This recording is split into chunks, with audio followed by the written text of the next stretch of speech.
नमस्कार. रुचकर स्वयंपाक बाय दीपाली या यूट्यूब चॅनलवर मी तुमचं सर्वांचं स्वागत करते. आज मी बनवणार आहे एकादशी स्पेशल रताळूच्या चकल्या. चला तर मग पाहूया आपण. यासाठी मी येथे घेतलेले आहेत अर्धा किलो रताळू.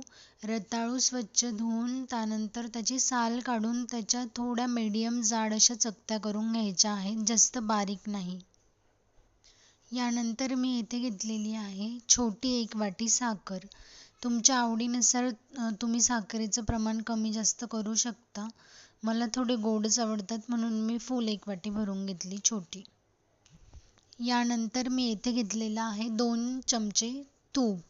छोटे पोह्याचे जे चम्मच असतात ते 2 चम्मच घ्यायचे. जास्त तुपाने ना ते जास्त तुपकट लागतात म्हणून 2च चम्मच तूप घ्यायचं आहे. तूप गरम झालेलं आहे. थोडं गरम झाल्यानंतर आपण त्याच्यात चकत्या टाकून घेऊया.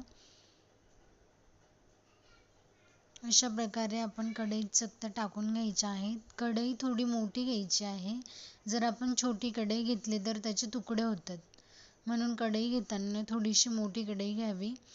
त्याला नंतर परतून घ्यायचं आहे आपल्याला चांगल्या प्रकारे. तुपात मिक्स करून घ्यायचं आहे. मिक्स झाल्यानंतर आपण त्याच्यावर झाकण ठेवून द्यायचं आहे.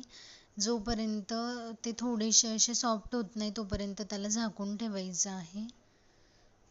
नंतर अशा प्रकारे त्याचा कलर बदलतो आणि थोड्या वेळात झाकून उघडून आपण चाळून घ्यायचं आहे, जेणेकरून ते खाली लागायला नको.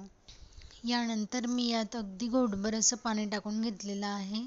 मला थोडं एक्स्ट्रा सॉफ्ट पाहिजे होतं बाळासाठी म्हणून ते ऑप्शनल आहे. त्यानंतर तुम्ही साखर टाकायची आहे. पाणी नाही टाकलं तरी साखरेचं आपोआपच पाणी होतं. त्यामुळे पाणी ऑप्शनल आहे, तुमच्या आवडीनुसार तुम्ही टाकू शकतात. त्यानंतर पुन्हा झाकण ठेवून द्यायचं आहे अशा प्रकारे. आणि या आपल्या साकरूच्या चकल्या आता रेडी झालेल्या आहेत. तुम्हाला रेसिपी आवडल्यास लाईक करा, सबस्क्राईब करा, कमेंट करा आणि तुम्ही देखील बनवून बघा आणि कशा झाल्या हे कमेंट करून नक्की कळवा. थँक्यू.